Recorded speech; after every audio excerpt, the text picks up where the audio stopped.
confidence for this team who, except for, say, a handful of players, have never experienced, A, a winning record on this team, and B, any kind of winning streak resembling 5 games. Last time we saw a 5-game win streak was in 2013 when the Saints opened the season 5-0. Yeah, Larry, and it's the 4th time of their 5 wins that they've won by scoring in the 20s. So what does that tell you? They're holding teams below 20 in the teens. We haven't seen that kind of defense since 2013. I think that year they held 11 teams to like teens or low 20s. They've already done it 4 times this year, and the 4 times holding somebody less than 20 is already more than they've had in the last 3 years before. So it just shows you they're playing better defense. The offense isn't quite as explosive. There's no doubt about it. I mean, I think by this point in the season, 6 games in, we can see they can move the ball, but they're not quite as they don't have as many big plays, and they don't have the big play threats that they had, but they're very efficient and I think a little more balanced, and it's what you wrote over the weekend. I mean, they don't have to rely on Drew Brees to win anymore. He's a big part of why they win, but they don't exclusively count on him to win. Right. It's not like Drew Brees is making all kinds of, let's say, except say the Green Bay game. He made a couple of probable poor decisions, but he didn't make poor decisions yesterday. Look, I think that the Bears made a concerted effort to take away the deep ball, and he tried to a couple of times. Maybe I counted maybe at least 4 times where he wanted to go deep, and the Bears took it away from him, whether it was through coverage or through pressure. And Drew Brees basically said that big deep ball to Ted Ginn, he just said basically, screw it, I'm going to give it a try. I'm going to give my guy a shot, and if it's intercepted, it's a punt. But look, they made it happen. But unfortunately, and this is something we're going to talk about, because all kinds of elements to this game, whether it's during the game or even after the game, that we're going to go into today on today's show.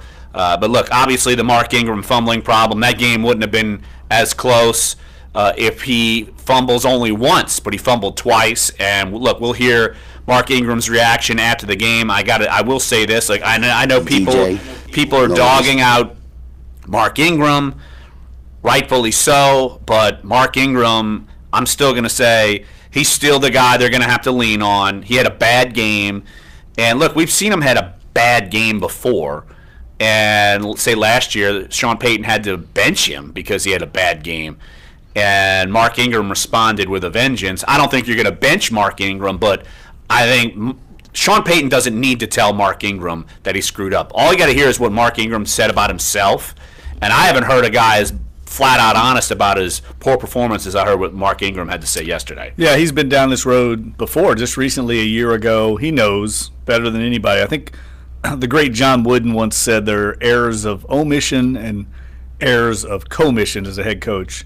And the errors of omission are the ones that you have to correct. The errors of commission are the ones that they know. The player knows he made a mistake. You don't correct it. And this is, I think, falls into that latter category. So I really believe Mark Ingram will be fine. I mean, the second one was a strip. I mean, that was just a flat-out strip. He's got to protect it, but it was not him just coughing it up. A guy got in there, and he had a momentary lack of focus. But I don't think it'll be an issue. I don't even think Sean Payton will bench him. I really don't. I don't think so either.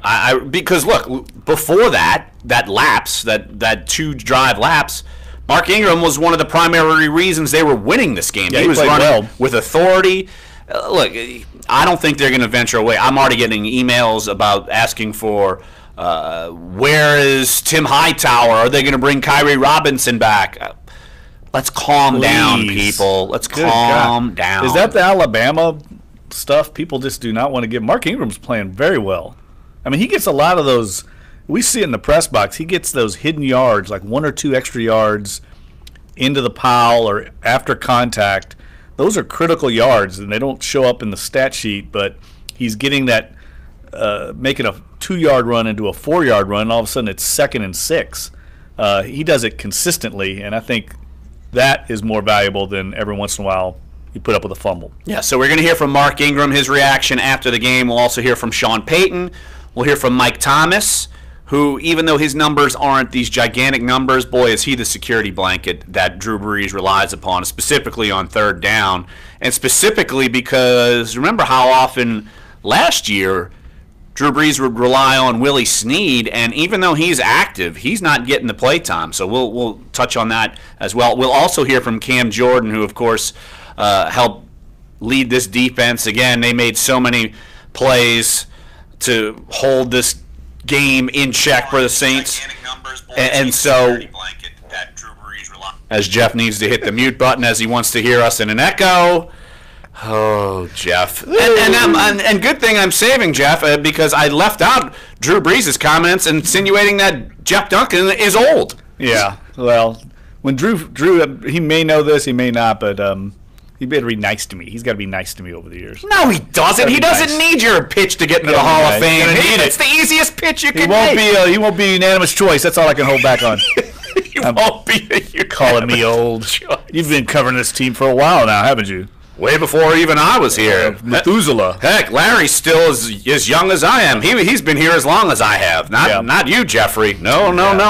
But no, we'll hear from Cam Jordan, who had some interesting comments about a column that showed up in the Chicago Tribune earlier in the week and became fodder within the Saints building. Not too many reporters seemed like they picked up on it, but as soon as he started talking about cupcakes and sprinkles, it pinged my interest right away. So we'll hear from that, and I'll give my opinion on that. And like a typical Monday show, we are guest-free, wide open.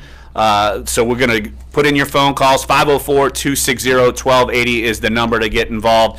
I know DJ and NOLA East is already on the line. We'll get to you when we get back here in the next segment. I just want to lay out the show, and then we'll kind of get into the nitty-gritty. Also, some things we're going to talk about on the show.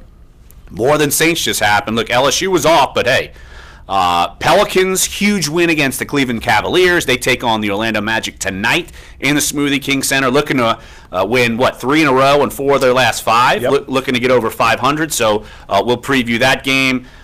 Jim McElwain fired. Who would have ever thought that the Florida coach would be out before mutual parting of ways, if you want to call it that? Who would have thought he would have outlasted Butch Jones or any of these other SEC coaches on the hot seat? And that World Series, my goodness, if you stayed up to watch it, you watched one of the best World Series games I've ever seen. And, oh, by the way, a certain former LSU Tiger with the walk-off single to win it for the Astros as they take a 3-2 lead. And we also haven't had a chance to talk about Tulane, who had a big game in Memphis. Now they got kind of routed there in the second half, but and not to be unexpected. Memphis has got a good team, but we'll touch on that as well. And look, Tom Benson was hospitalized after the game yesterday, and I know that was a big story. He's okay. That's the good news about it. But he's 90 years old and had a big weekend. Busy weekend, a lot of good things happening for the Bensons over the weekend, but that was obviously kind of disturbing news when anytime you have to go to the hospital. Absolutely. So why don't we take a break a little early here, and we'll jump into the meat of our Saints-Bears recap and get into some of these other things as well. And again, your phone calls, 504-260-1280 is the number involved. I know DJ Nola East is on the line. Give us a call. We'll start taking your phone calls and get your reaction, and we'll kind of bounce off of what you're talking about, maybe play a soundbite here, there, however it's related to. But look, primarily Saints-Bears recap today here on Sports 1280, NOLA.com, and the iHeartRadio app. We're Dunc and Holder. No go? Or? No, it's fine. It looks like it's working fine. Yeah. I like to do Yeah.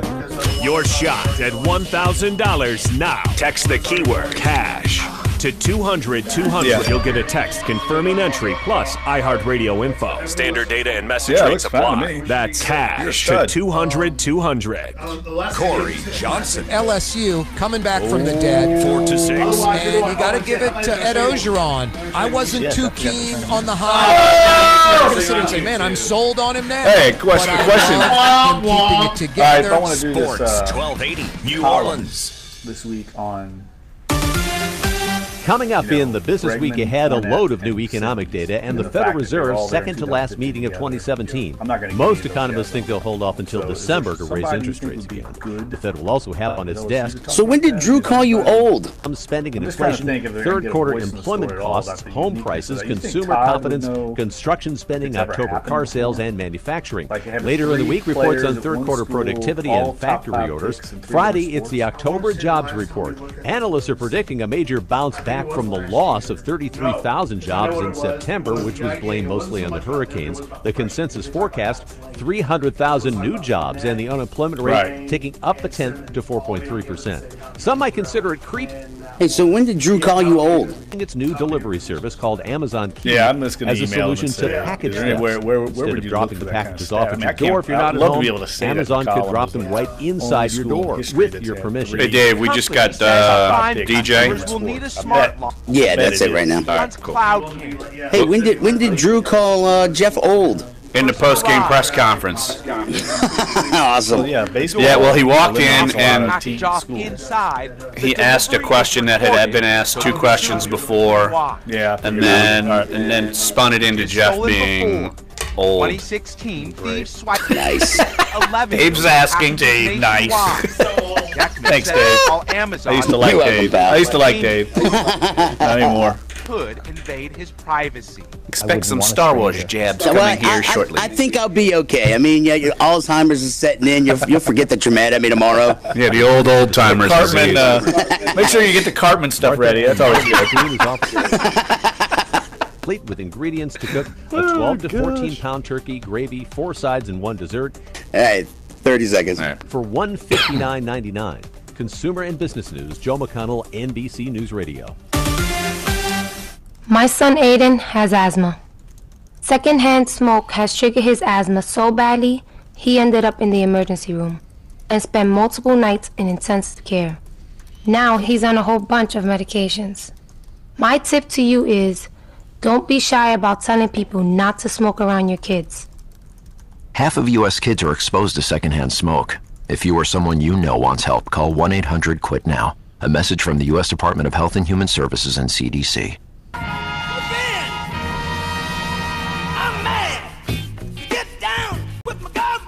This is Dunc and Holder on Sports 1280, New Orleans. Saints 20, Bears 12. Saints have now won 5 in a row atop the NFC South, but boy, that top tier of the NFC South is getting jammed up by the day. Atlanta winning, Carolina beating Tampa, and there's not too much margin for error at this rate, with the Saints being the leaders of the NFC South. They're, a half game ahead of Carolina, even though they have basically a 1-game advantage since they have a 1-0 lead in the series this year. And then Atlanta is now 4-3 as they squeaked by the Jets 25-20. But let's hit the phone lines, get you guys involved in the show. 504-260-1280 is the number to get involved. Talking Saints, Bears, big Saints win, even though it's the prettiest of wins, they still got it done. Let's go to DJ in NOLA East. Thanks for hanging on, and thanks for giving us a call. What's up, DJ? Hey, man. Hey, Larry, Jeff. Look, it was a good win for the Saints because whenever you win in the NFL, it's considered a good win. But, I think you mentioned earlier about, Willie Snead and his not playing, and I think that's a big concern because right now, the thing that seems to be missing on offense is not only a third down guy, but the tight end position, man, is just seems as though Fleener's not being any kind of, tight end for the team. And, I was thinking about what the rumors were last week about the fact that, Seattle was looking at maybe getting rid of Jimmy Graham. But after yesterday, I don't know if that's going to be, that's going to happen. But, right now, a third down conversion is so bad. I mean, the last 2 weeks, it's been pathetic. And right now, I don't know what the situation is with Willie Snead, but, the last couple of years, he's been the guy that Breeze went to on third down and converted quite a few. But right now, the offense, unless he gets a lot of yards on first and second down, man, third down is definitely something that, we need to look at, and I think the coaches realize that also. But I just wanted to get your opinion on what you think the Saints need to do as far as, getting back to third down conversions. And I'll hang up and listen. Hey, DJ, appreciate the phone call and good insight as always. And DJ's spot on. Look, third down has been a problem. You look, they were 2 of 9 yesterday, and we saw a little too much of Thomas Morstead yesterday. And I don't know if it's necessarily – well, it's probably a combination. You throw in the tight end. Look, there was a cool play design where Josh Hill caught a ball and nearly punched it in the end zone. The Saints ended up scoring on that drive, a touchdown on that drive. But yeah, that's not – been a spot where Drew Brees has felt extremely comfortable, and I think there's something that the Saints are missing offensively, and it's, look, you lose Brandon Cooks, you knew you were going to take a dip somewhere, but here's another thing. If the Saints don't have 2 fumbles late in the fourth quarter, they're putting more points on the board. They might have scored a touchdown on one of those 2 drives, and then this game, instead of 20-12, might be 27 to I don't even know, 7, 27, whatever. So it wouldn't have been as close. But still, I do think that there is legitimate concern that the Saints are going to be going up against some tougher teams down the line. Look, Buffalo's tougher. The Rams are tougher than we thought they would be. And the NFC South they're still vying for position against the Saints. So I do think there is some legitimate concern there with the Saints as far as being as explosive and having playmakers on the perimeter. Yeah, no, I agree. And I think it goes back for me to our conversation with Sean Payton a year ago. You and I were in his office in preseason, and he was talking about how he puts together his offense each year. They kind of reconstruct it every year based around the perimeter players that are available. And last year was very wide receiver heavy because they had the best perimeter players on the team were wide receivers. When Jimmy Graham was here, it was geared toward the tight end. And now I think it's geared toward the running backs and Mike Thomas. So I don't think, it's any reflection of anything more than that. They're just gearing their offense to their best players, and that's smart. It's no different than what Dennis Allen does on defense. I just think that's the way this is going to be this year. I think it's first of all, that was fake news, DJ, on Jimmy Graham. The Saints were not going to acquire Jimmy Graham. That report's already been discredited. Were teams maybe calling about Jimmy Graham? Yeah, but that goes on for every player in the league almost at this time of year. Whether you take a call, yeah, you're going to listen. Somebody's going to call you and say, hey, would you take this for Jimmy Graham? You listen. So Pete Carroll came out yesterday and decried that report immediately. And after Jimmy Graham catches the game-winning touchdown pass, I don't think. Look, Seattle, in my opinion, is the one team in the league in the NFC right now, other than Philadelphia, that the Saints really need to worry about. Because I think, obviously, Minnesota, if they get their quarterback situation back, they're a legitimate team. But right now, it looks like the 4 best teams are Minnesota, Philadelphia, Seattle, and the Saints. And I think the Saints can hang with any of those teams. But when they get to that level and have to play those teams, they're going to have to figure out a way to score touchdowns and keep up, because these teams have much better defenses and better quarterback play than what we were seeing or what we saw yesterday. All right, and the trade deadline is what, tomorrow? It's this week? It's either today or tomorrow. I think it's tomorrow, so Halloween. But look, you look at what Drew Brees did yesterday. 23 of 28, 299 yards, no touchdowns, no interceptions, still a quarterback rating of 111.2. Did take 2 sacks, and he was pressured more for sure yesterday than we've seen in the past couple of weeks.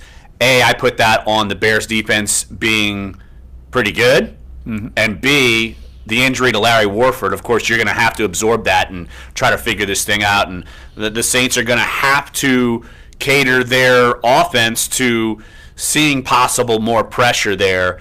And look, that's why I think those deep balls were taken away, and you cater it to the run game. And look, I think overall the run game, even though the numbers aren't pretty, they're 30 carries, 101 yards, 3.4 yards a carry. Look, does Drew Brees' 4 carries for -2 yards put a damper on the average? Sure, because of the kneel downs. Right. But still, they leaned on that, and it was effective.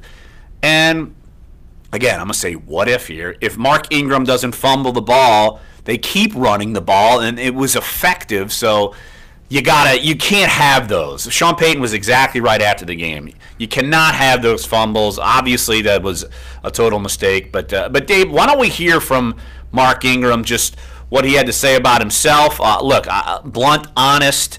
That's why I appreciate Mark Ingram maybe more than some Saints fans do, because I still think he's reliable. I still think he's going to be your main source in the backfield. But he's blunt and honest. So let's hear what Mark Ingram had to say about his late fourth quarter, I guess, tumble, almost costing the Saints the win.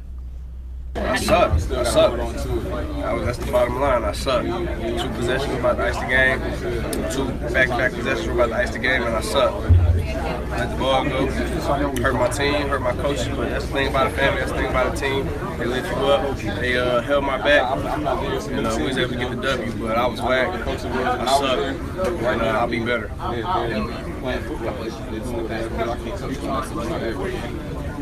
He didn't have no message. I suck. That was his message.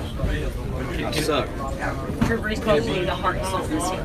You may say that, but your quarterback thinks very differently of what you are. Man, I got to make it up to my teammates. That was terrible. That was sucky on my part. But I'm going to bounce back. I'm a fighter. The bottom line is I sucked at the end of the game. I was terrible. Let my teammates down, put us in a bad position. The game was only close because I sucked. That's the bottom line. Can't argue with him, but I think that Mark Ingram is the type of guy who will take this upon himself and try to not have this happen again. I mean, he's not doing it on purpose, but he's someone who he's made mistakes before on the field, and he's bounced back. And the fact that the Saints won, look, this shows you that this team has more grit, resolve. Look, just think last year when Ingram fumbled in Kansas City at a vital point, and Kansas City took advantage and then started running away with the game, even though the game was a little tight. The score was tighter than maybe what it looked, but still, he was able to bounce back from some missteps last year and have his best season with the Saints. He sucked. Can we say sucked? I guess we can, right? You could say probably way worse than that. Can we say that on Dunc and Holder? Yeah, you could do whatever you want, Jeff. You do what you want. Clearly, but that's what you want to hear from your young leaders like that, right? I mean, that accountability. I think we've seen some real maturity out of guys like Mark Ingram, Cam Jordan, Kenny Vaccaro. These are the young leaders on this team now, and there was a transition to this group. Drew Brees is always going to be the main leader. Zach Streif is one of the key leaders. He's down right now, but this team took a little while to identify who the leaders were going to be. Mark Ingram, Cam Jordan, Kenny Vaccaro have stepped into those roles, and that's what you have to do. If what is the phrase? Too much is given, much is expected, or something like that. I mean, people are expecting Mark Ingram to be a leader on this team, and so you have to stand up. You can't hide. You can't run from the media. And I think Sean Payton probably liked what he heard from Mark Ingram. I bet you he, to a T. And one of the questions you couldn't really hear was from our own Josh Katzenstein. He was saying, what was the message from Sean Payton?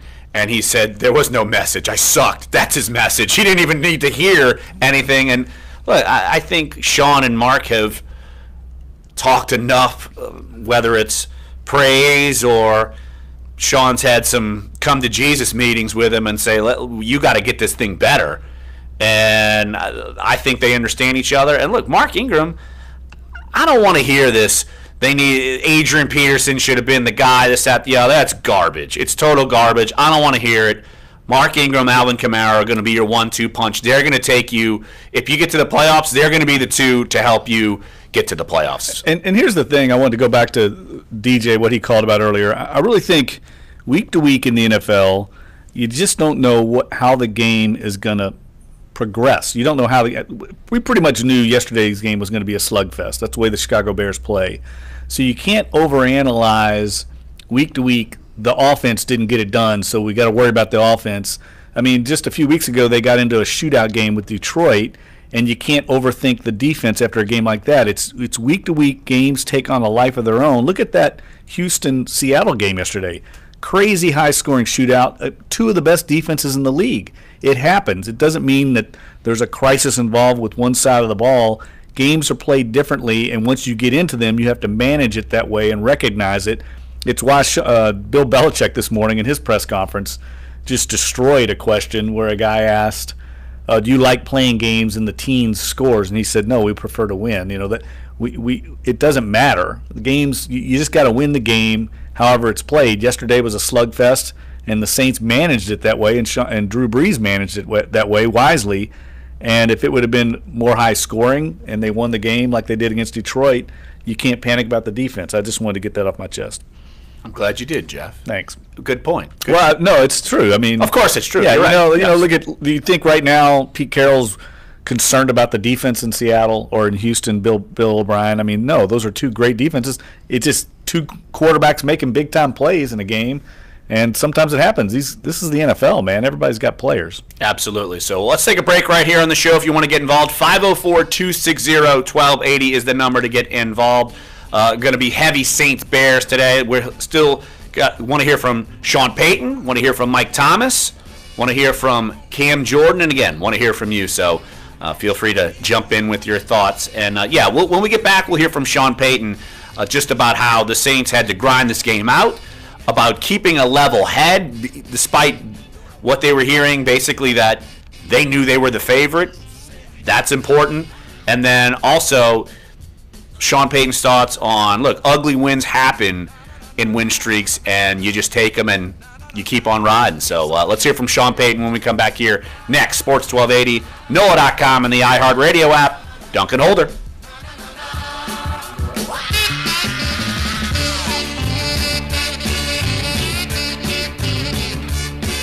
Your forecast on Sports 1280, New Orleans.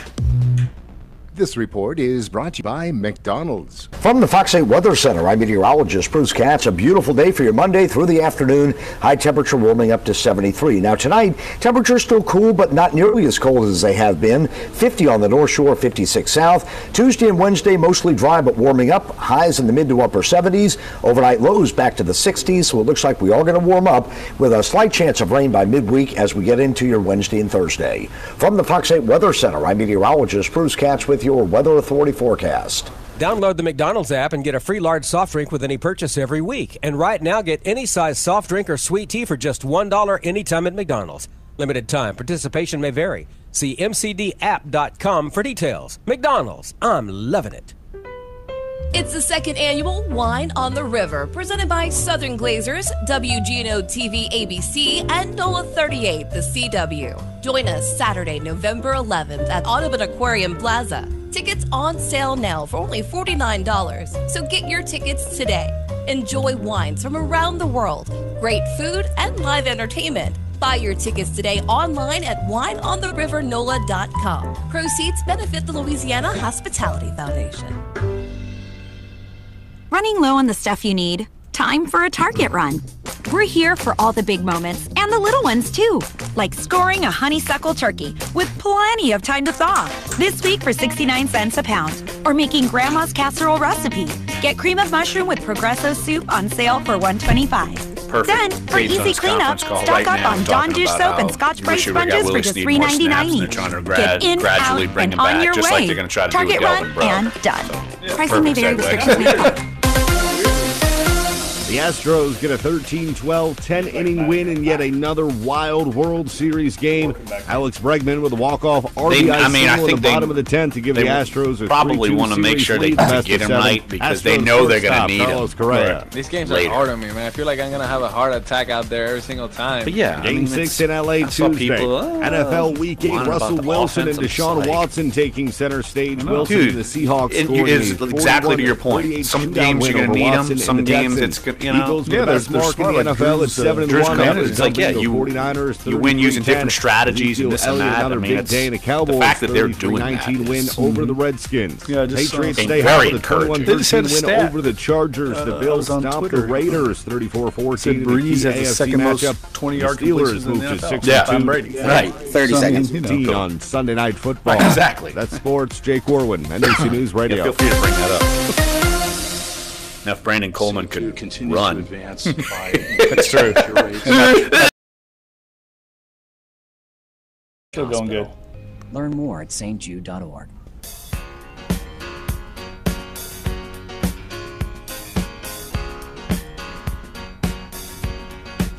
Our All-Stars bring you the inside knowledge for your home teams. Sports 1280, New Orleans. Just a quick side note here. Boy, oh boy, you hope the best for the Bears tight end Zach Miller. Suffered artery damage on his dislocated knee, according to reports, and the hope is to save his leg. And that was a gruesome injury. And from talking to the Bears reporters, one of the best guys they've got on the Bears roster as far as making plays and just being a great teammate and just someone who is good in the community. He's the perfect type of NFL guy you want in your locker room. And of course, the gruesome play where the touchdown was overturned, and I think still the Saints got lucky there. And you wrote about all the fortunate things that happened to them yesterday.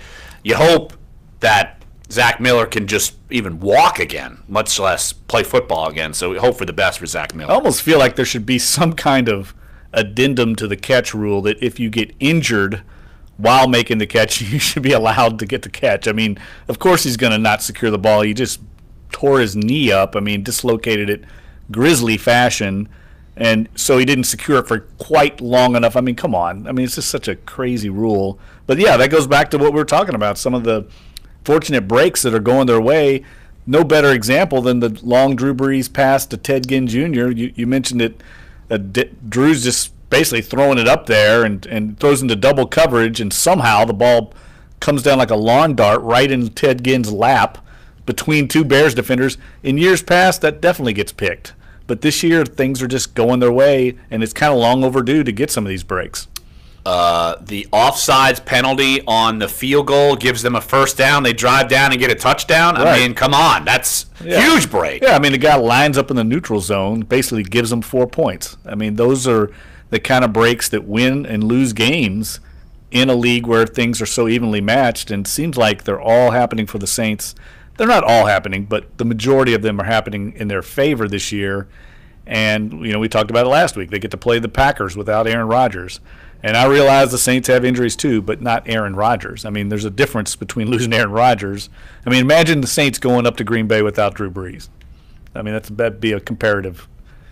I don't even think anybody wants to imagine that. No, that would be disaster. Yeah, right. Exactly. I mean, it'd be Brett Hundley-like, probably. Right. But I think that they were overdue. I mean, these blocked field goals and things that happened last year, and losing on the last play of the game against the Raiders, and the unfortunate call that went against them. And Kenny Vaccaro said as much. He said, look, I've sat on the sidelines before when we were losing these games saying we can't catch a break. Well, they're catching them this year. Well, hey, that happens to good teams every year in the NFL. You get those breaks. And no doubt about sometimes you got the gree-gree, as you called it in your column in the front page of the Times-Picayune. Yeah, I think like the Cowboys were a perfect example last year. Things went right for them. They kind of got momentum, confidence, and it snowballed. They weren't that good a year, but they just had one of those magical years where things fell in line for them, even after Tony Romo got hurt. So it happens in this league, and there's not that much difference between 10-6 and 6-10. Absolutely. Hit the phone lines. 504-260-1280 is the number to get involved. Again, guest-free by design on a Monday. We do it every Monday to get your interaction and then kind of our overall take, and as well on, again, Saints-Bears, Saints 20, Bears 12. Dave, who do we have on the line? Sorry. Dave in New Orleans. Dave in New Orleans. Dave, thanks for calling Dunc and Holder. What you got, Dave? Yeah, well, I know there's a lot of controversy over the Zach Miller play and whether or not that was a touchdown. A lot of people are saying, well, let him have the touchdown. One of the things that was the controversy was whether or not the replay should have been shown with the severity of the injury. And I am personally saying a prayer for Zach Miller because nobody wants to see somebody lose a leg, especially in that kind of an injury. I mean, that just really sucked. We don't want to win a game like that. I know no Saints fans want to win a game like that. Oh yeah, even Raphael Bush right after the game went to Twitter right away, and look, Raphael Bush is one of the class guys in there too, and right away he was, you know, he knew how bad it was, and so he wants Zach to recover as much as he can, no question about that. Yeah, so just everything to Zach Miller right now. I think the whole city is gonna, say a special prayer for him. I mean, there's no way anybody wants something like that to happen to somebody. I also applaud Saints fans in the Dome. Big ovation. They understood the severity of the injury. Kudos to Saints fans for. And look, you could tell how much the Bears respect Zach Miller because they came over and were by his side when that injury happened. And so, yeah, kudos to Saints fans, though, for doing it right when he left the field. It did bring up some real, sensitive issues about the replay, though. I mean, you really couldn't figure out what happened, and that's one of the reasons why was the play overturned, because of the sensitivity going to the player. They really weren't going to be able to show the exact nature of why it was being overturned. So they showed it a couple of times on Fox, but then it wasn't shown. Look, I can tell you, they showed it a lot in the stadium, and it's because when they have replays, they fast forward and rewind it in slow-mo, and it was on the gigantic screens in the Superdome, and it was hard to watch, but that was part of the replay, and it's unfortunate, but that was within the replay, and I had to look away. I couldn't watch the replays. It was because it was so bad. Yeah. Well, shift gears, boy, Alex Bregman, boy, what a pickup he's been for the Astros, and his connection out there to the World Series, and that was an incredible finish last night for him. And I'll tell you, that just was for to be an LSU fan, a Saints fan, or whatever. It just the whole night, the whole day yesterday. That was incredible. No doubt about that. Thanks a lot, and have a good one. All right, Dave. Appreciate it. Yeah, Alex Bregman. Look, baseball now and basketball. Well, Alex Bregman, I covered him throughout his career at LSU, and he was one of those guys. I mean, he came here highly recruited. He was kind of the Leonard Fournette of baseball. I mean, he was a big-time recruit, stepped right in, was dominant right away, and you could just tell this guy's a baller. I mean, he was going to not have a big transition to Major League Baseball, but he's got ice in his veins, and you can see it in those big moments like he was in last night. He's going to deliver. He's just one of those guys. If you're the opposing team, he's not the guy you want up, much like Altuve. I mean, they're just gamers. And what an incredible performance. And, we were talking off the air before with Clyde, who was in here, about what a rare year it was in 2015 with Leonard Fournette, Ben Simmons, and Alex Bregman all at LSU at the same time. All three top 5 draft picks in the respective sports. All three having incredible starts to their professional careers in their respective sports. I'm not sure that's ever happened. Coming up here next, Sports 1280, NOLA.com, and the iHeartRadio app, Dunc and Holder. Oh, you're probably not going to want to hear this, but oh dear. Any way?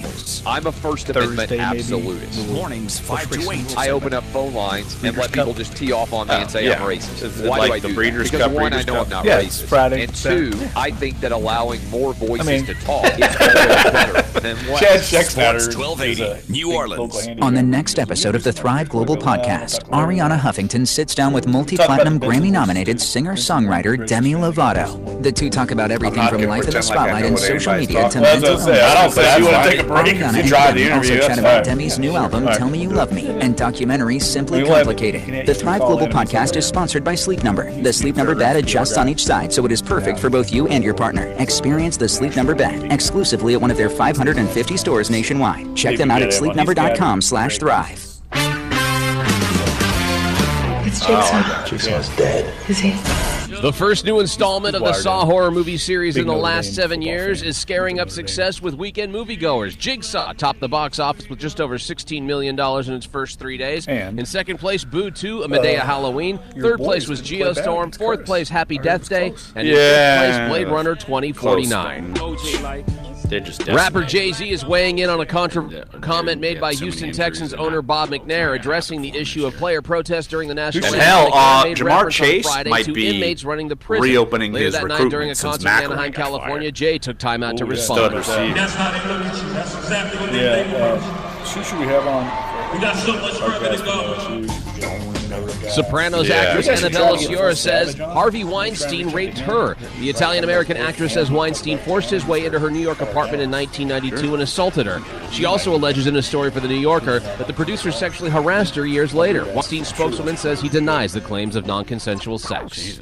And the rock band Linkin Park has honored the memory of their late lead singer Chester Bennington with a tribute concert. They held their first concert Friday night since the death of Bennington in a 3-hour show at the Hollywood Bowl in L.A. All right, 1 minute. Mike Shinoda said doing the show was one of the hardest things they've ever had to do, and the band performed Looking for an Answer, an emotional tribute to the late Chester Bennington. That's entertainment. I'm Michael Bauer, NBC News Radio. Don't let the flu turn you into a zombie with a fever this Halloween season. With the help of the Exogen Temporal Scanner Thermometer, with accuracy backed by more than 70 clinical studies, you won't be tricked by any spooky symptoms.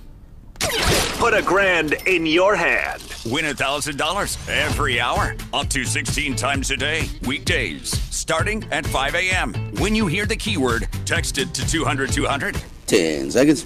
For a chance to put $1,000 in your hand on Sports 1280, New Orleans.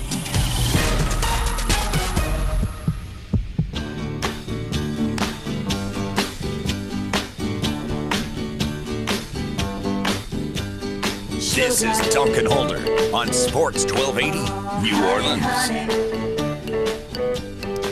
Welcome back, Dunc and Holder. On a Monday, live at our NOLA.com Times-Picayune Studios.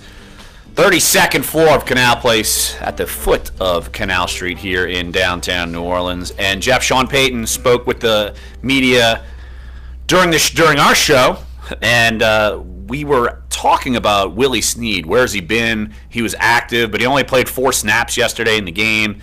And, of course, we know he is coming off of the hamstring injury, and Sean Payton saying that he wishes that Willie Snead would have gotten more snaps yesterday, saying that the Saints were relying on him down the line, and also adding that Delvin Breaux's return to the lineup will be an easing in process, sort of like what they're doing with Willie Snead. So, look, Delvin Breaux is eligible to come back and play this week.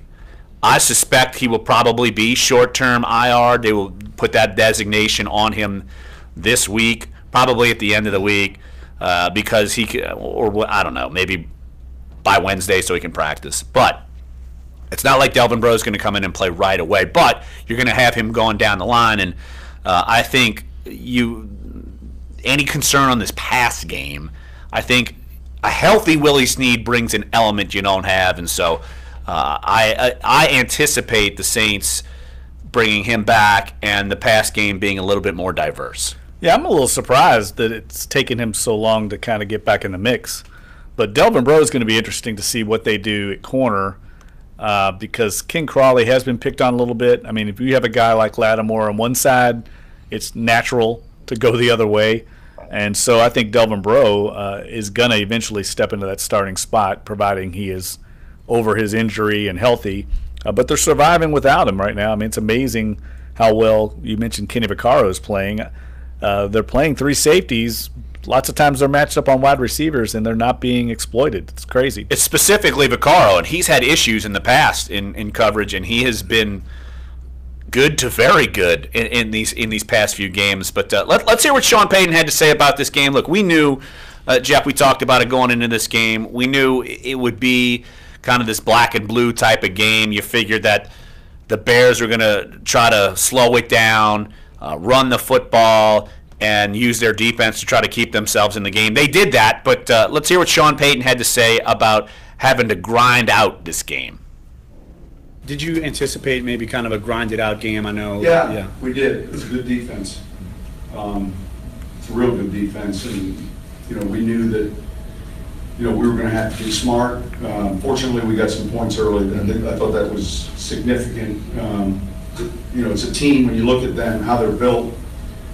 They've done real well and had success when they've had leads after the first quarter or the second quarter, and they haven't been as successful when they haven't had those leads. And unfortunately, those early points I thought, ended up being significant.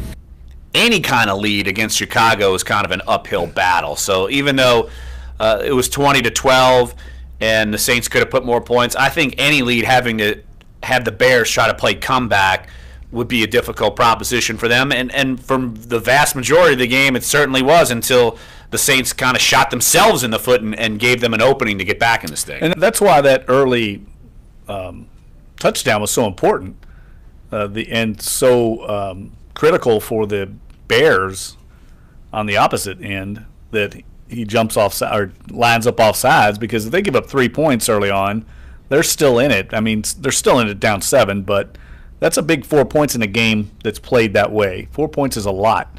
And the fact that the Saints scored touchdowns and didn't have to settle for field goals early on those 2 touchdowns where they got up there. I thought that second touchdown drive where the Bears had started kind of dominating a little bit in the trenches on both sides of the ball, and I was thinking, man, this thing's kind of turning.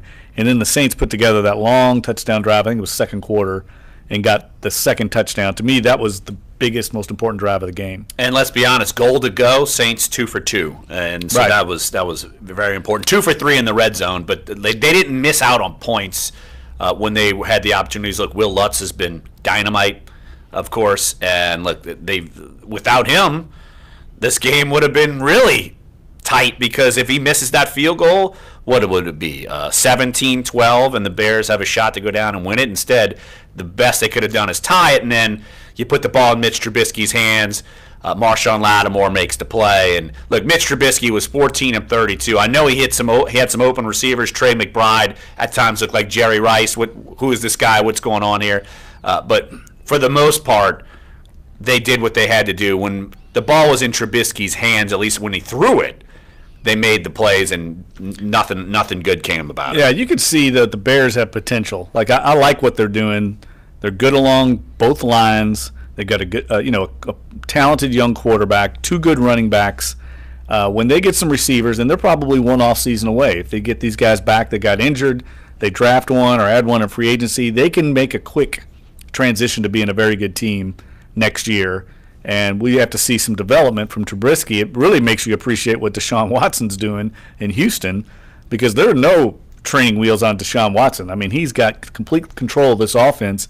I feel like John Fox right now, they're playing it very cautiously with Trubisky. I think he might be able to do a little more, but it just seems like they are first down run, second down run, or a play action short pass. They're not letting him throw it down the field very much. Well, Watson has DeAndre Hopkins and Will Fuller. It's a little different. That's what I'm saying. Yeah, exactly. So they need some weapons. But let's hear what Sean Payton had to say about keeping the team level-headed this week. Proud of all those guys. It's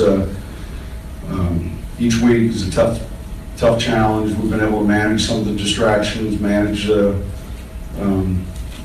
if you will, what should happen. We knew it was going to be a tough, hard-fought game, and credit our guys for doing enough to get the win. We're going to have to do more, like I said, when we play better teams.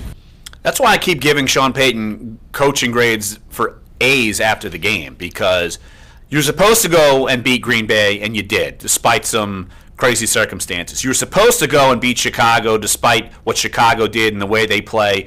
You still did it. I think that's very important. You're winning the games that you're supposed to be winning, and you're picking up some wins along the line maybe you didn't think you'd win. I think he's coaching extremely well. One of the best jobs he's done since he's been here.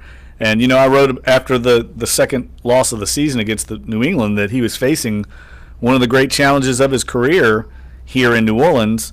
And look what he's done. I mean, the last 5 weeks, as you said, they've handled success, but they've also plugged a lot of the little holes in the dike that were causing this team to not win. They've made some changes personnel-wise, how they're playing defense, and they plugged in some offensive linemen, moved guys around. They've done just about everything needed to do. And the more and more, Larry, we get into this season, the more we realize what a great offseason they had with the defensive coaching changes, bringing in guys like Ted Ginn Jr., Manti Te'o, A.J. Klein. These were not big, sexy signings, but they've been very under-the-radar fits for both sides of this football team. And they've overcome, think about this, they've overcome spending big money on Nick Fairley. That defensive line is still getting it done. I know they have some run fit problems every now and again, but they are getting it done. And that is, David Onyemata's playing better. Tyler Davison's playing well. Alex Okafor is playing way better than I thought.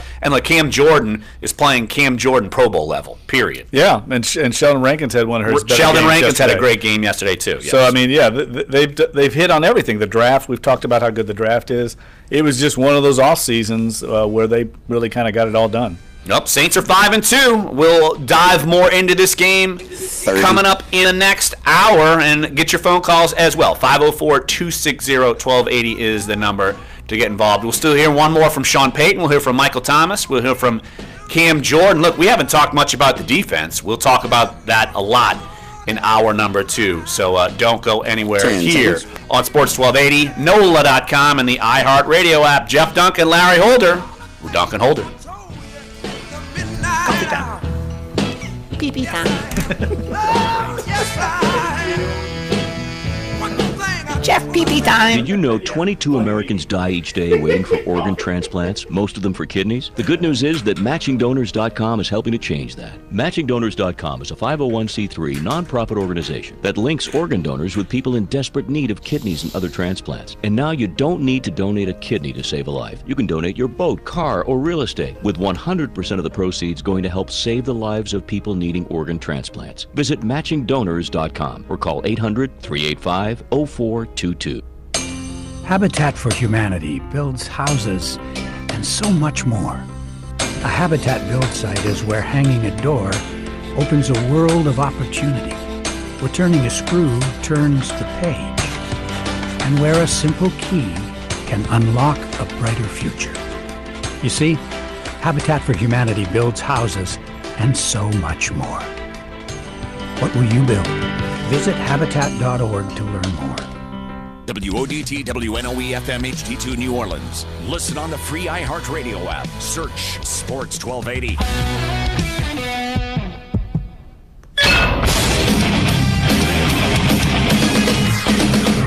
Fox Sports trending now.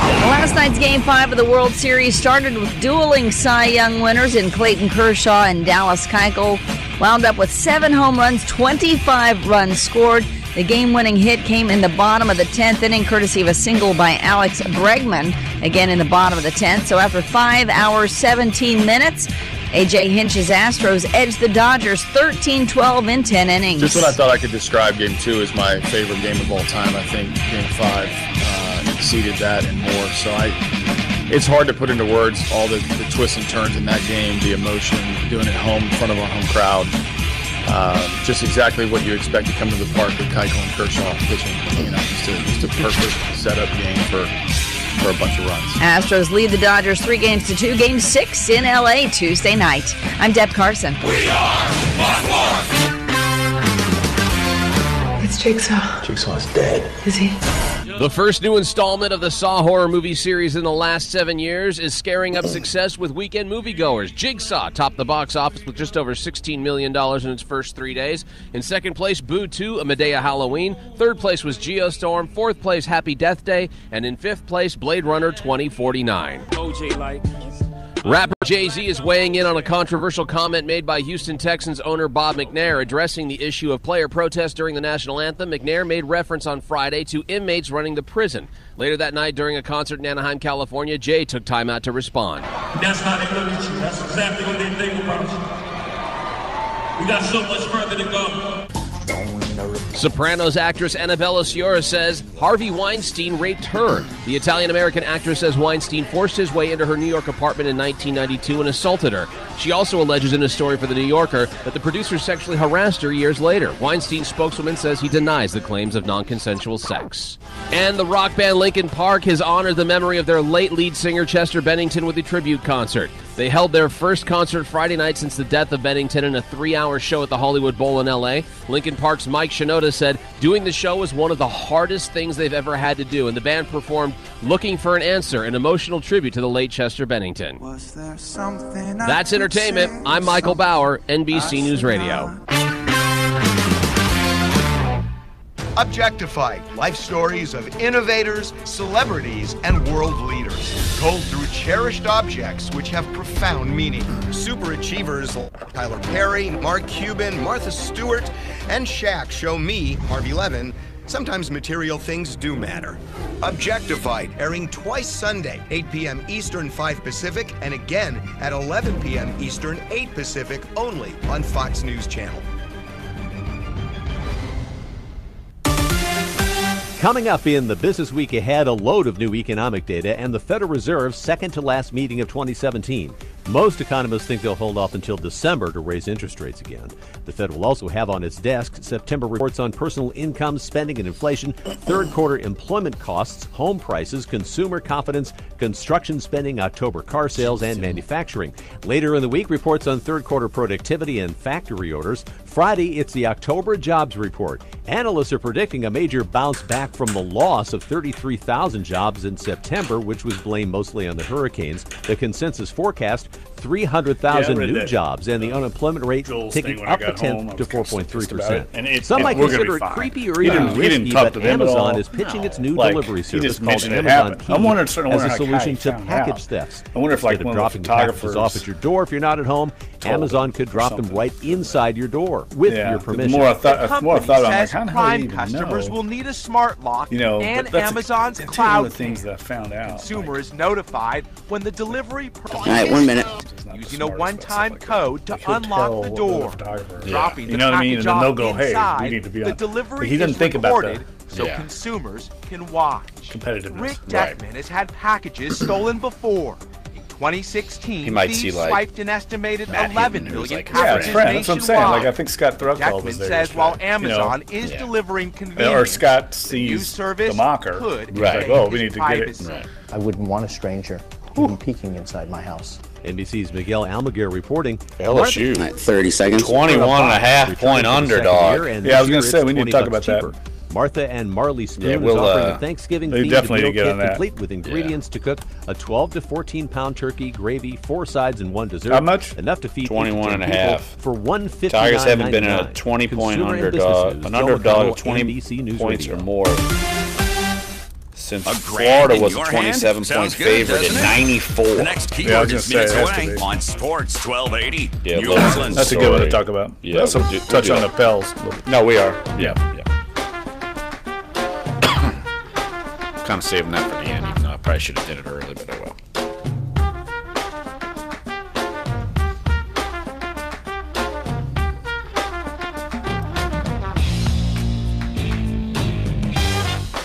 Dunc and Holder, hour number 2 on a Monday, October 30th. Heavy Saints-Bears talk. Saints 20, Bears 12, and Saints 5-2, 5-game winning streak. Last time we've seen that, 2013. And I don't think the Saints are going to be foiled by a Tom Brady to end the winning streak. They'll be playing a Tampa Bay Buccaneers team next Sunday in the Dome that seem to be reeling. As other teams in the NFC are staying afloat, the Bucs are kind of taking a little dive. And so another one of these games where the Saints are going to be expected to win. But seemingly they play Tampa. It's never easy. So I'm sure the Saints will have this same mindset. It might be something that could be another ugly win if they win the game. And so, look, it's something that I talked about, Jeff, in my column, that ugly can still win. And when you get on these winning streaks, not all these games are going to be pretty. Look, I think the headline on our sports front to my column is perfect. 5 for fighting. It's basically they're fighting in every game, especially the last couple of weeks, just fighting and figuring out ways to win, different ways to win. Drew Brees brought it up yesterday that even though he seemed kind of discouraged with the way they played, which rightfully so, you need to put the game away when it's in your hands in the fourth quarter. But he said using different strategies depending on the opponent and depending on the situation, and the Saints have thrived in those situations even when things happen that they don't anticipate. Yeah, and I think right now they're 13th in scoring defense, 20th overall, I think, or maybe 23rd in total defense. So they're skewing and trending upward on defense after they got through those first two rough starts against Minnesota and New England. And you got to think it's going to continue that way, the way Tampa Bay's playing. And what did they score 3 yesterday against Carolina, I think? They're struggling, man. They're in a tailspin, and I wouldn't be surprised if there were some changes down there if they do not get back to close to 500. I mean, this was supposed to be a big year. We kept hearing about how Tampa's young, and they got these young leaders and Jameis Winston and that group, and they've got some talent, man. They've got talent all over the place, but they're just not putting it together. The old hard knocks curse, maybe. They lost 17-3 at home to Carolina. So, of course, I'm assuming whenever the line comes out, I'm sure it's out by now, the Saints will be probably a pretty significant favorite to Tampa Bay. But just to lay out hour number 2, no guests. We don't do guests on Monday by design because we want your interaction. We just kind of want to get all of our thoughts on what happened over the weekend. 504-260-1280 is the number to get involved. Still going to hear from Sean Payton from after the game, Michael Thomas. I got a chance to catch up with him myself for literally a minute before other reporters came up, so we'll play what he had to say to a couple of my questions. And then we'll hear from Cam Jordan, his thoughts on the defensive performance and being on a 5-game win streak, and took a little, I guess I would say, took a little to heart with a certain columnist from the Chicago Tribune wrote. It wasn't even bulletin board material per se from a Chicago Bears player, but the coaching staff turned it into motivation just from simply what a columnist wrote. We'll talk about that as well. Also, later on in this hour, we're going to talk about the Pelicans' big-time win against the Cleveland Cavaliers. Jeff, you covered that game. We'll get your thoughts on that. And they take on the Orlando Magic tonight at the Smoothie King Center. So we'll talk about that later on in hour number 2. And also, LSU, Alabama, big week. We know that's a primetime game coming up on Saturday night in Tuscaloosa. And LSU, we knew they'd be underdogs. We knew it would be big, but it's bigger than we've seen in nearly 25 years. It's massive. It's incredible. So we'll talk about that as well later on in the show. But let's stick with Saints Bears here, of course, because that's the big conversation. Saints 5-2, and Jeff, they win, they move on, and for good teams, that's what you got to do. Yeah, there's just as backing up to what we were talking about earlier, 7-point favorites. Frank against Tampa Bay this week. That seems a little low to me. I don't know why, but the early line is the Saints by 7. In the NFL, that's kind of a standard line when you're heavily favored. 7 points are roughly around there. Well, neutral field, they'd be 4-point favorite. Tampa always plays them pretty tough. I think they've probably taken that into account as well. I think yesterday you were like 9-point favorites. I don't know what it was at the end. It was 8 or 9, so they didn't quite. I just called and said it's a 7-point. Okay. But you and I, Larry, did have that kind of game doped out ahead of time. I think our scores were very similar to what they ended up. I mean, not that we were soothsayers there. I mean, you could kind of figure that it was going to be a low-scoring game, but it was about exactly what I expected yesterday. Yeah, I picked 27-16, and right. But yeah, basically not some blowout, but 8 points, 11 points still. At least potentially a 2-score game, because if you missed a score on the extra point, 2-point conversion, it'd be 2 points. So let's go to Frank here on the phone lines. Frank from Mystery Land, 504-260-1280. What's up, Frank? Thanks for calling Dunc and Holder. What you got?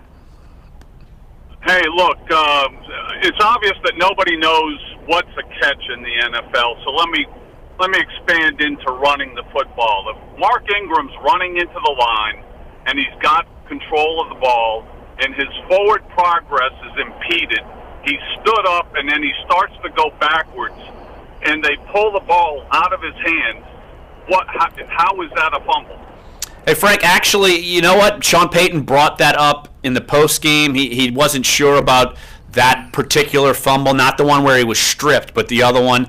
He was curious about that call as well.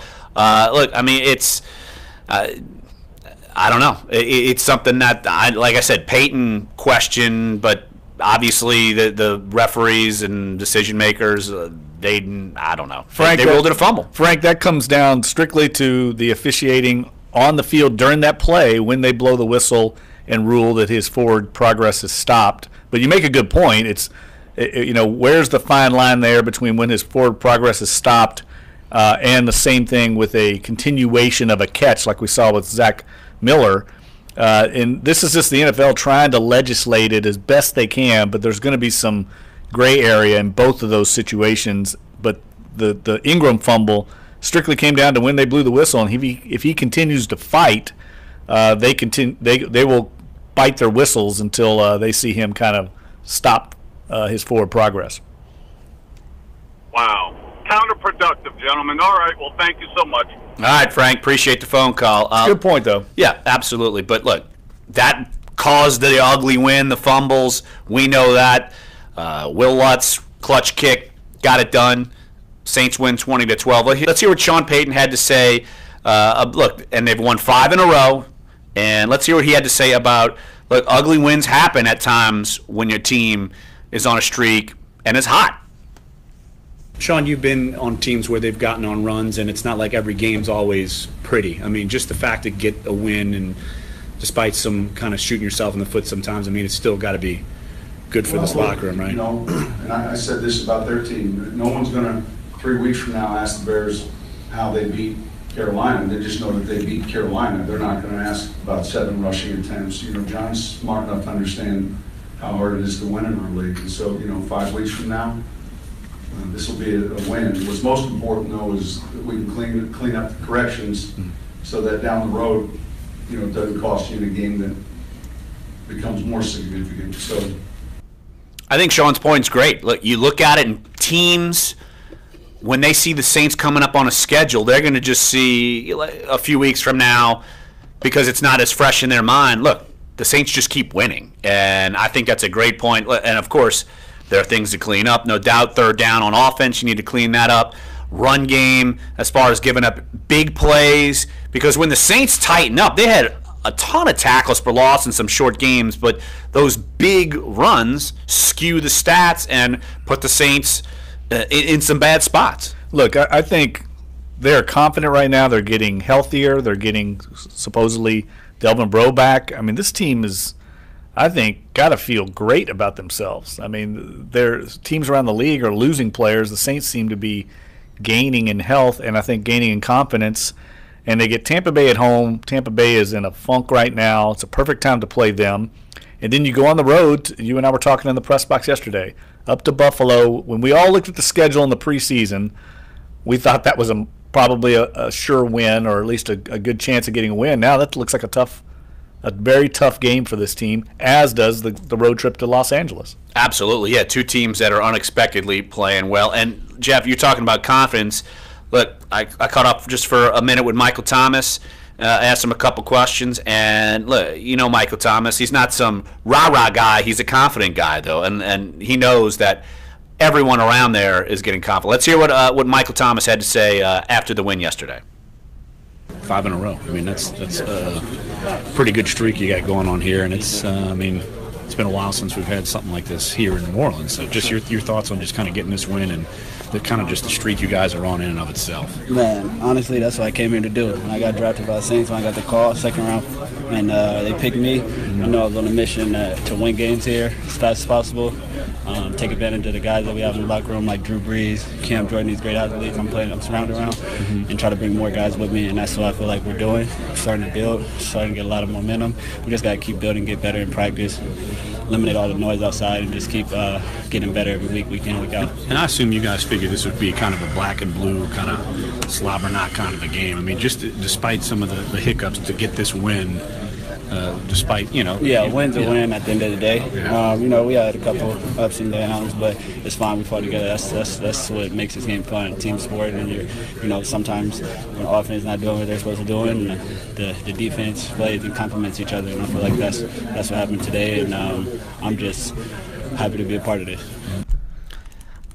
I hear his comments, and I just think back to a year ago. You know who probably wouldn't have spoken like that after a game in the wide receiver corps? He would have probably gone on Instagram and started pouting. 5 wins, so what? It's still a business decision. I'm not getting touchdowns. I'm whining, blah, blah, blah, blah, blah. Oh, no, I don't know. I would disagree with you there. I think Brandon Cooks was is being labeled as a malcontent a little unfairly. That's my opinion. Malcontent as in he's not a bad teammate, but he still could whine about not being involved. Maybe. Because, look, Michael Thomas is the number one receiver on the team. Everyone knows he's the number one receiver. Super high expectations. Go look at his numbers. They're not these gigantic numbers. But you hear somebody like this in the locker room when everybody's winning and everybody's buying in. This is what happens, and this is exactly what the Saints need out of their number one wide receiver. Even though, look, he had some key catches yesterday, and 7 catches, 77 yards. That's a good game. It's a solid game, but like that. It's not. DeAndre Hopkins had umpteen billion yards yesterday. Kudos to you, though, for getting in the word slobber knocker. That was a great line. I love slobber knocker. It was like my inner Jim Ross from old wrestling commentating days. A slobber knocker. I don't know why it popped in my head. It just did. And that's what that was yesterday. It was the perfect word to describe that slugfest. And, yes, the Saints won a slobber knocker, and they don't win too many slobber knockers. At least in recent years, they haven't. So this team's evolved and matured into kind of a gritty street fighter mentality, and it served them well yesterday because Chicago came after them up front. And, I mean, I was impressed with Chicago. I mean, I don't know if John Fox is the guy that I want to try and lead me to the promised land in the future, but he's done a good job of rebuilding what they're doing there. Well, what about Ryan Pace? He's brought in some nice pieces. You gotta give him some credit. No, I think so. I mean, I still wonder a little bit about trading up to get the quarterback. I mean, you invested so much in Trubisky, and then you got these handcuffs on him every week. I mean, if you're going to run an offense the way they're running their offense and just handing the ball off, why are you going to invest and use all those draft picks? I mean, you can get anybody to hand the ball off. Well, they probably figured their first-round pick, who's looking more like a bust every week, Kevin White, I mean, he can't even get on the field for years, plural now. So I think that's part of the problem. And, look, they probably figured maybe Alshon Jeffrey might stick around. Well, that didn't happen. And so now you're where you are as the Chicago Bears. I mean, they have no weapons. The fact that Trey McBride is going to be your leading receiver, some essential nobody, and he shredded the Saints a little bit because he was left wide open. But, look, the fact, though, that they put the ball in his hands, he threw it 32 times as opposed to 7. And that's exactly what the Saints wanted to happen, and he only had 14 completions. And so his quarterback rating yesterday, 46.9. Whoa, I didn't know that. So not good. He made some good throws, though. You can see why he was so highly thought of. I mean, he's got athletic ability. I think Kenny Vaccaro jokingly said, he was turning him into, I forget who he referenced. I wasn't around when he was speaking. He said he was like Jim Brown. We were turning him into Jim Brown or something funny. He said, he's a really good athlete, but he's not Michael Vick, and we were turning him into Michael Vick. He had like a 50-yard run or something. 46-yard run. Right. I mean, and showed some wheels, maybe better wheels than Brandon Coleman showed early on. Oh, poor Brandon Coleman. But Brandon Coleman's had a quietly sneaky good year. Don't you agree? He had one catch, 54. Every week he has a significant catch. Right. Every week. Oh, using that Sean Payton line, significant. He loves that. He used that earlier. When at post-game press conference, you can count on Sean Payton using the word significant.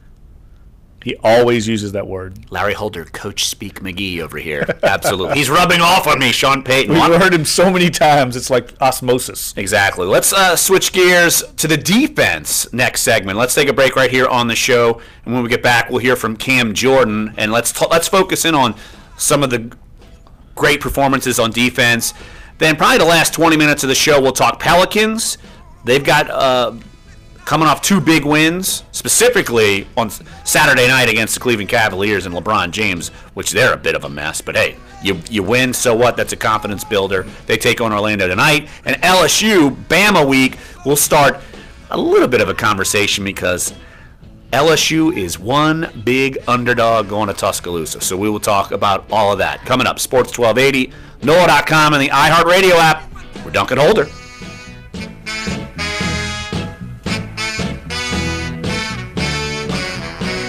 Your shot at $1,000 now. Text the keyword LOCK. to 200-200. You'll get a text confirming entry plus iHeartRadio info. Standard data and message rates apply. That's LOCK to 200-200. So that's Chris Gordy. That's still one of the worst in the league. Looking at Dave Aranda, it doesn't seem like they've done that bad, but they have. He doesn't have the horses. Mornings 8 to 10. He's got a lot and rush yards per play got worse. Like they were 30th going into this game, that we had for them, and they gave up 5.1 yards a rush play in this game. New Orleans. Like they give up big plays. That's a problem. And its effect on an unborn child can be devastating. To prevent they gave up some yesterday. One to Trubisky, 46 yards. They also gave up like a big 50-yarder to Howard. Right. This message from the Centers for Disease Control and Prevention. But I mean, hell, I guess it's going to happen. Reviews are in for the But second you give up a version 20-yarder. of Echo, the all-new voice activation Didn't they give up from Amazon. 46-yarder to Aaron Jones? Was that a big cutting across the field? Yeah, that was to noise McBride. Cancellation to better hear your command. You can now also dress up your Echo, choosing from 6 different decorative McBride, 3 shells catches, for an extra 99 $20 yards. each. Also had 10 on the field at one Your point. Echo Yeah, via the Alexa app, so you can hear what's going on in your home or talk to people in your apartment while you're out. Apple is out with its first ever MacBook case. The $149 MacBook sleeve comes in saddle brown and midnight blue, made from high-quality European leather, complete with an Apple logo stitched on the case. Tomorrow, I think I'm just gonna Robots write will about soon be how roaming the aisles of Walmart. 2-foot-tall can't let bots up will off the sport accelerator onboard 'cause the cameras NFC and South scanners is- looking for it's sold pretty out, competitive. missing, or misplaced items that's on good. shelves. I'm not writing It's anything also on the able to Saints. identify when product is priced Yeah. I mean, incorrectly. I'm doing That information is then sent to a human coworker whose job it is to restock, concentrate on reprice, Bama. and reorder. Yeah. Tech Report, Larry Olson, NBC News Radio. First and 10 topper on Mike. Hi, this is Jennifer Coolidge. I feel like we've the written American so Heart much about Association Lattimore. I says don't know the what else I disco would song write. Staying Alive is the Some point I gotta near-perfect write feat about for it. hands-only CPR. If you see a It's teen or almost like- adult collapse from cardiac arrest, just a you kind of only a need black 2 steps quote. to help save a life. Almost Call like a- 911, push they're hard gonna and talk- fast in the center of the chest to the beat of the song Staying I don't know Alive. who I need to talk to. Disco is back and it's Some saving other lives. peeps out. To learn more, go to heart. Hey, we got a Martin in Dallas. Okay. Supported by the WellPoint Foundation. Picture this. It's Monday. And 30 seconds. Buying a large 3-topping pizza. You give the Domino's employee $7.99 plus tax, of course. Now, picture this. It's Friday and you're at Domino's buying a large 3-topping might be pizza. my You first give the and 10 Domino's top on employee the car. more than you paid It's kinda Monday. You feel bamboozled. Resurgence. But then you hear this. Domino's extended its $7.99 large 3-topping carryout deal to all day, every day. And so you danced. I And think I'm gonna ate put a Domino's. section in my first and Carry 10, out only. You must just ask for from this our limited Carl time Nixon offer. Prices, interview, participation, just and charges may vary. Quick bites because we never wrote about it. This is Dunc and Holder on Sports 1280. Oh, we lost Martin. He hung up. Okay, it's fine. Welcome back, Dunc and Holder. You missed any of the show. Sports1280.com, NOLA.com, iTunes, SoundCloud, YouTube, and we've got this new fancy contraption that's not going to ruin YouTube. It's like a lifesaver. I know. Jeff coming up clutch with the equipment, and of course, thankfully Clyde can assemble it because Jeff literally just took the box, threw it at Clyde, and said, "I don't want to touch it anymore because you might ruin it." And it's working flawlessly right now. Absolutely. We have knock on a bunch of wood. No buffering. So I promised all of our loyal YouTube audience followers that we would get it fixed, and we did. So we just want you to know we deliver on our promise. That's significant. That is significant. Hey, there you go.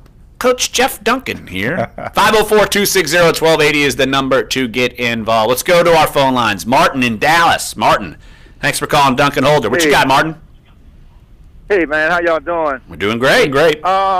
Defense is really fun to watch and play.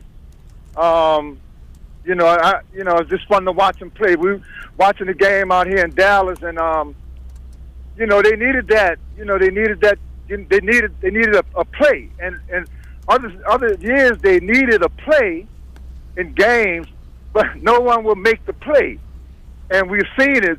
Kenny Vaccaro last week, yesterday, and then I'm also loving the way they get.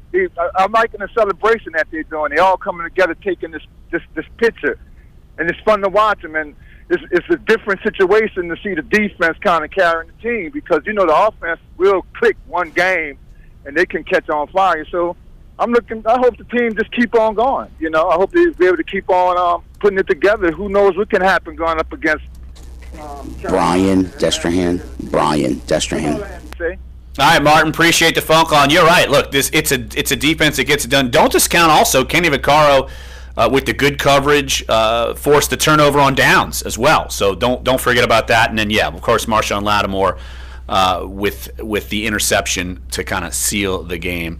Let's hit the phone lines again. 504-260-1280 is the number to get involved. Dave, one more time. Who we got? I just blanked.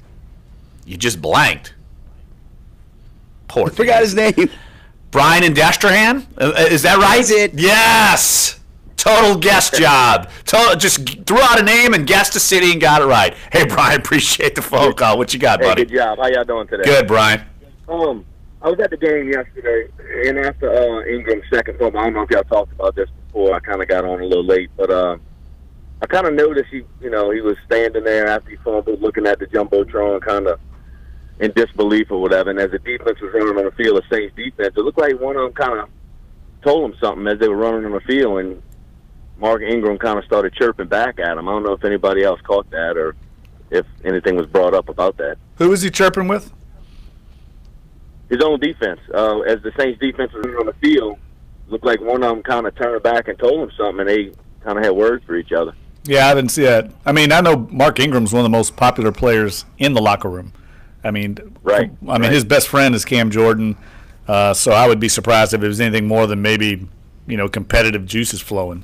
And look, sometimes you get frustrated. If you do it once, okay, but you do it twice, you deserves it. Come on, man, you gotta do this. But look, at least you put in the defense in some situations where they've got to win the game for you, and they're doing it. I mean, look, how often have the Saints had to try to rely on the offense to get it done? Sometimes it works, sometimes it doesn't, but at least the offense. And look, Mark Ingram took complete ownership of it. We played it in the first hour.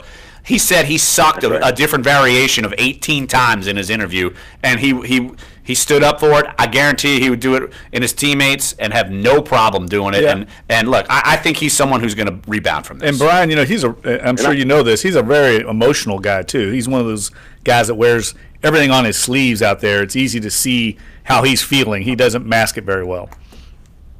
That's right. And it's competitiveness, just like you said. So I appreciate y'all taking my call. All right, Brian, appreciate it. Let's take one more phone call right here, and then we'll take a break. And use the most I got to say on that. All right, well, he's being picked on because you don't want to throw at Marshawn Lattimore. That's number one, because Marshawn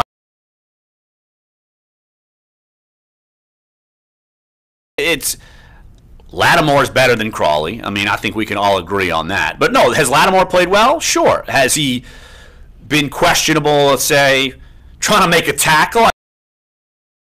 Talking about Crawley? Yeah. Not the best tackle. Brett Hundley, Kenny Vaccaro even gave him a look, wondering, what are you doing? Why don't you pop the guy? And then he gets a tackle attempt where it went. Well, look, drafted him. He's playing terrible or anything. I mean, but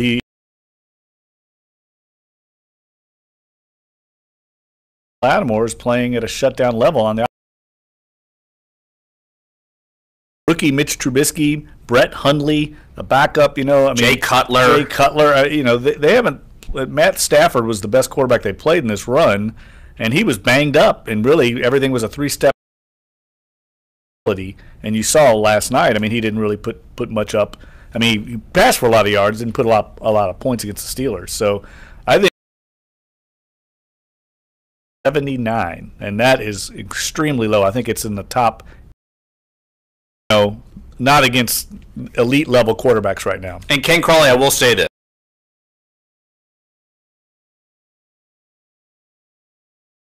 Trubisky was trying to throw an out route and perfect. So look, don't make it like we're bagging on Ken Crawley. He's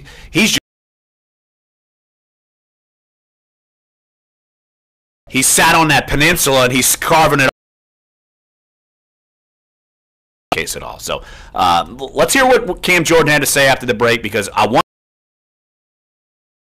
a columnist from the Chicago Tribune gave them, and his reaction kind of came out. final segment, talk a little Pelicans. Bears dominating the conversation, rightfully so. Saints won 5 in a row. And 1280, NOLA.com, and the iHeart Radio app.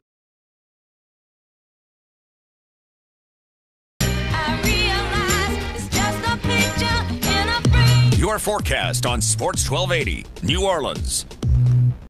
Our meteorologist Bruce Katz. A beautiful day for your Monday through the afternoon. Higher Center, our meteorologist. Zombie with a fever this house.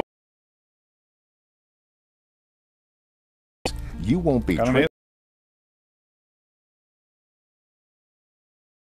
Endless flow of energy. Are you ready? Atlantis.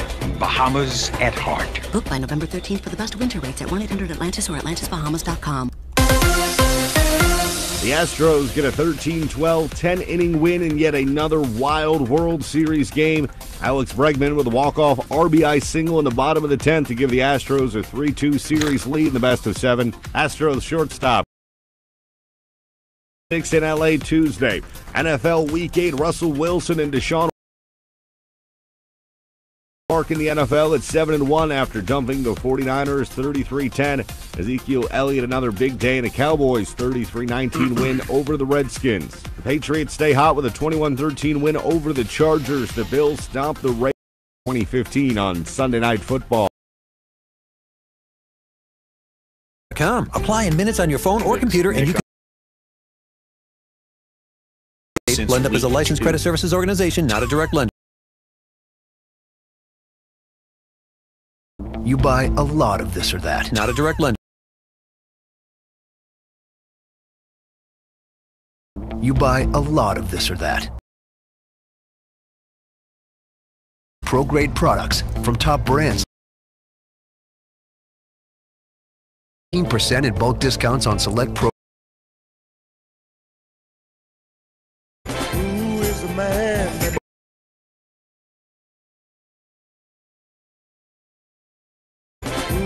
a man that would risk his neck for his brother, man?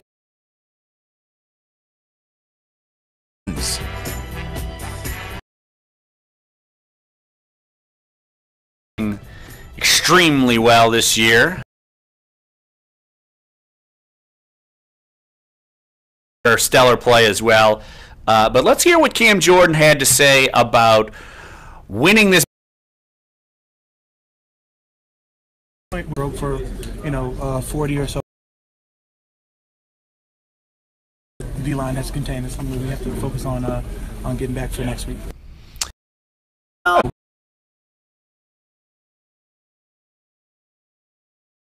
Is there a cupcake reference sometime this week? This is in. He wrote a column leading up to the game, basically saying, just quote Steve Rosenblum's column, saying, the next opponent is a cupcake. The NFL ranks the Saints defense 10th worst. The Saints stand 4th worst on third down. They're just outside. And a buffet of bad defense.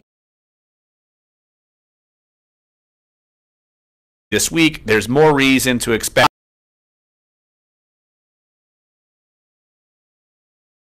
And a buffet of bad defense. This week, there's more reason to expect the Bears to let him do. Very outdated. Sound like what he was thinking. Well, like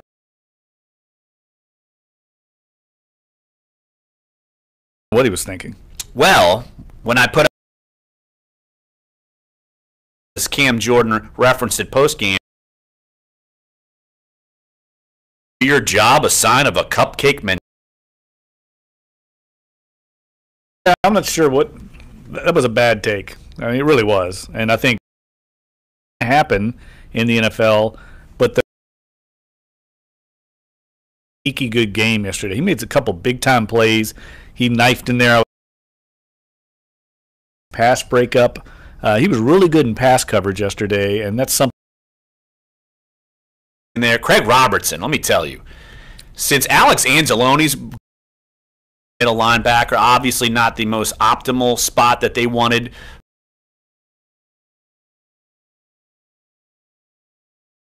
Spots, he's making tackles for loss, stripping Matt Stafford. He has been anticipate him being put into this role. And like we've talked about over and over, this line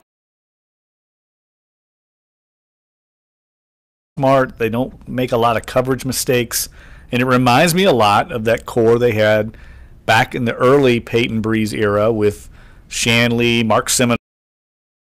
Good in coverage, good against the run, and they make a play or two here or there, but on the front end and the back end, and those guys just have to get them in the right alignment and play assignment football, and that's what.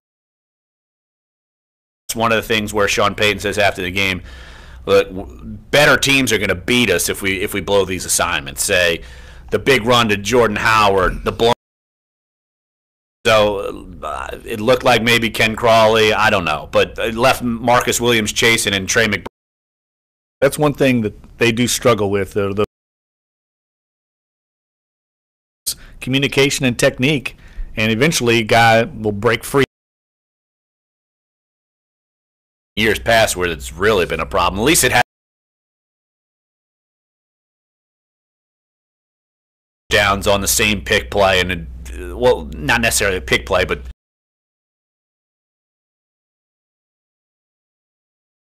get open with some rub routes and some bunch formations.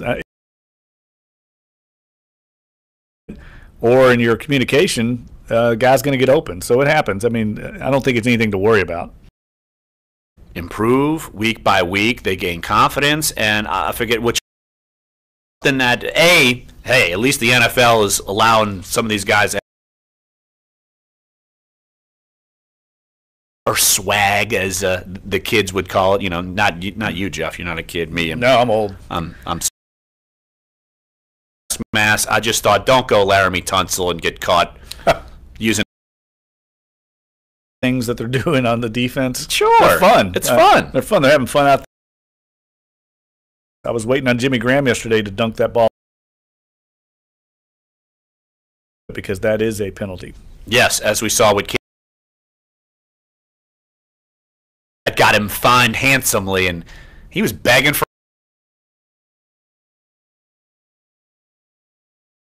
Even helped me pay my traffic ticket, even though I didn't really have one. That's typical. I'm not criticizing him at all. It's typical of him. He asks a question back a lot.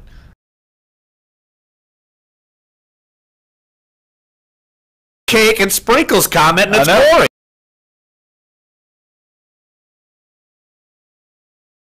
I'm just like observant. Drew said to you, crusty old Jeff. Just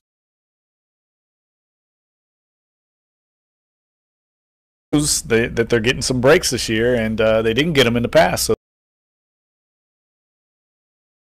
we get back. Brief talk on the Pelicans. Look, we'll be.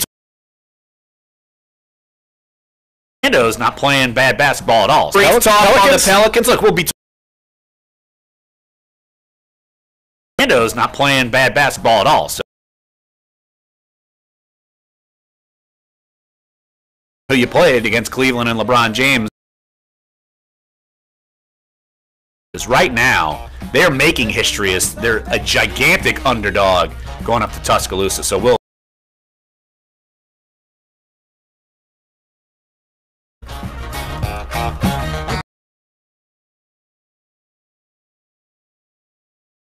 Still done. Down low on the elbow.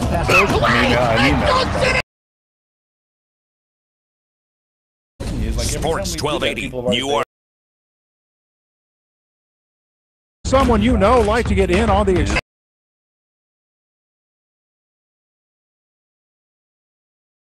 Sports 1280. You are.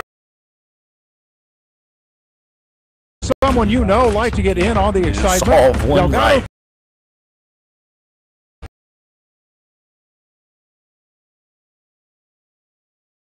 Chris Gordy. New Orleans Saints running back.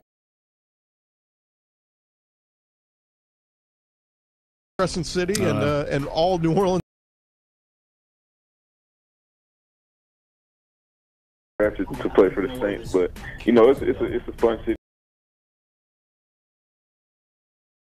Now you got to be smart. I'm not 100% sure either. Ricky Williams, when he first plug it into my laptop. I mean, I saw it in and see if I get an internet connection.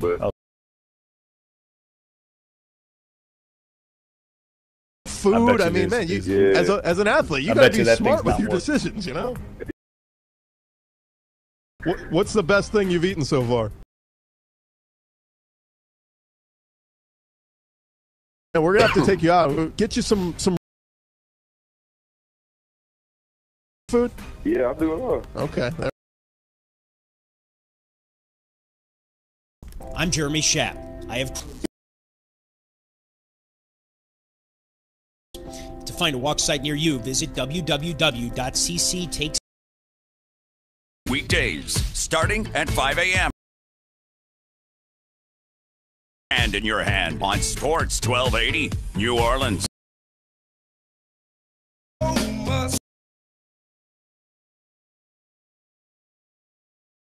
123-101 against the Cleveland Cavaliers. Pelicans now. Of course, you can listen to that game on our sister station. Jeff, you were at the Cavs.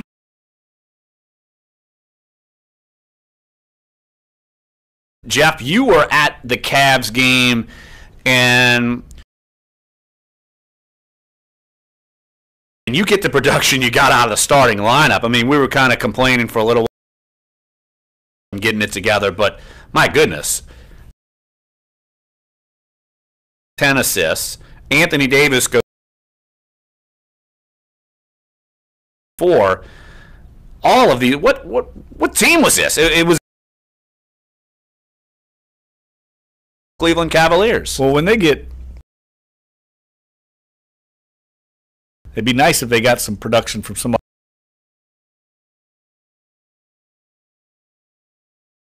It'd be nice if they got some production from somebody. But that's not going to happen every night. They were just on. They played extremely well. And assistant coach Chris Finch are looking for, have to trust their teammates. And from Elias,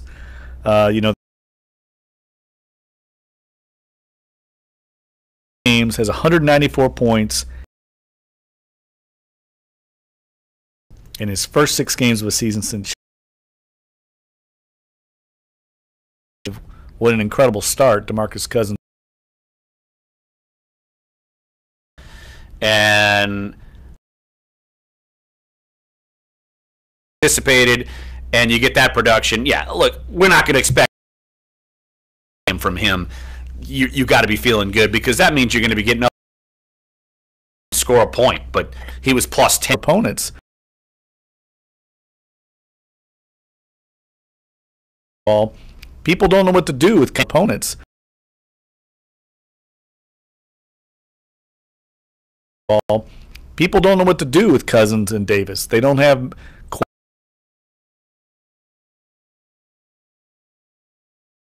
To play, they've won what?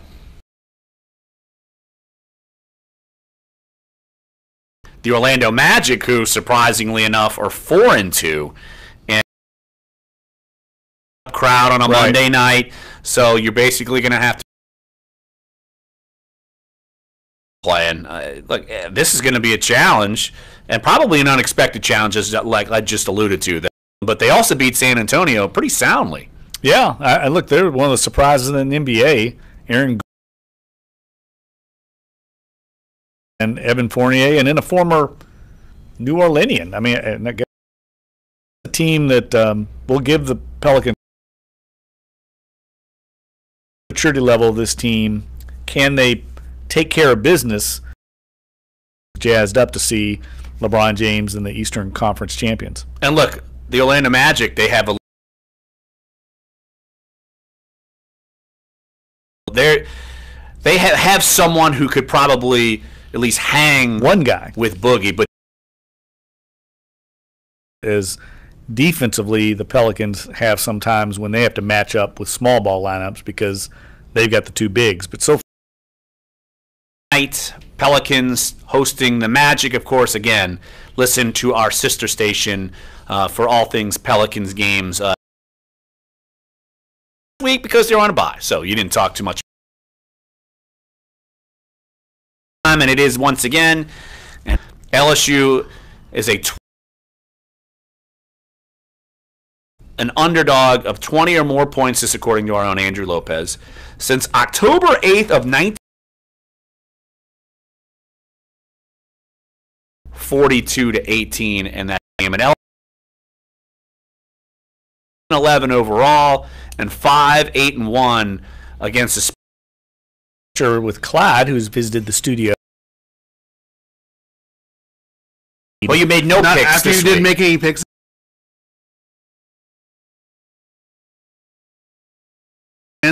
And you don't know, so you just have to make the pick, and I hope you do terribly. Stirred the pot.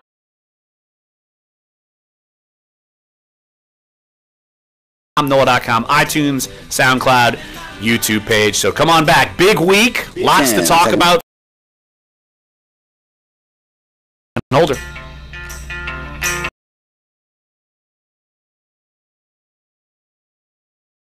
Sock hops in 1950s. This is the more good sock hop. Jeff, I believe I was at the skating. Not to smoke around your kids. Quit now. A message from the U.S. Department of Health and hour, and then the second hour start buffering. We had like almost. Is that right?